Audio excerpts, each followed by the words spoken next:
Title: My wife disappeared every Friday night for 6 months. When I finally followed her, I discovered a secret that destroyed my entire family. I never thought I'd be the kind of person to follow my own wife. If you'd asked me a year ago whether I trusted her, I would have laughed. We'd been married for 8 years. We had a 5-year-old daughter, a nice little house, and what I thought was a happy life.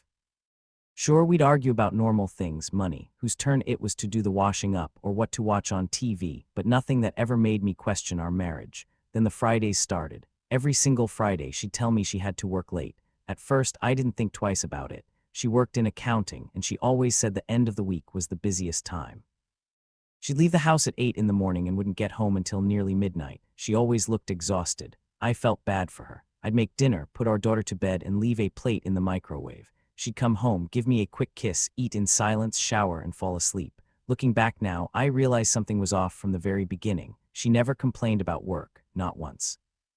Most people who work 12-hour days complain constantly. She didn't. If I asked how work went, she'd give me the same answer every time.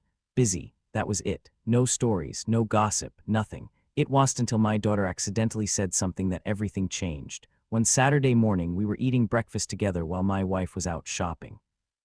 My daughter looked at me and asked, "Daddy, why don't you ever come with us on Fridays?" I froze. "What do you mean?" She looked confused. "To see the nice lady." I laughed nervously. "What nice lady?" "The one who hugs Mummy every week." I remember feeling my stomach drop. Children don't invent details like that. I tried not to panic. I smiled and casually asked where this happened. She shrugged.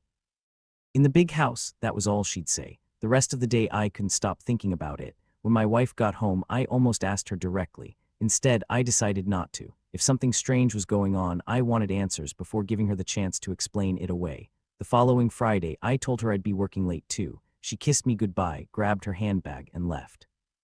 5 minutes later, I got in my car. I stayed far enough behind that she wouldn't notice me. She didn't drive towards her office. She drove in the opposite direction. 20 minutes later, she pulled into the driveway of a huge countryside house surrounded by tall trees and iron gates. My heart was pounding so hard I could barely breathe. I watched as she got out of the car. A woman in her 60s opened the front door. The moment they saw each other, they hugged, not a quick hello, a long, emotional hug like two people who hadn't seen each other in years. Then another car pulled into the driveway. A man got out. He looked to be around my age. When he walked over, my wife hugged him too. Then he reached into the back seat of his car and lifted out a little boy. He couldn't have been older than 6. The boy ran straight to my wife shouting, "Mum!" Everything inside me stopped. I actually checked whether I'd followed the wrong car. I hadn't. That was my wife's car. Those were her clothes. That was her voice. Yet this little boy was calling her Mum. I sat there for almost 20 minutes trying to convince myself there had to be some innocent explanation.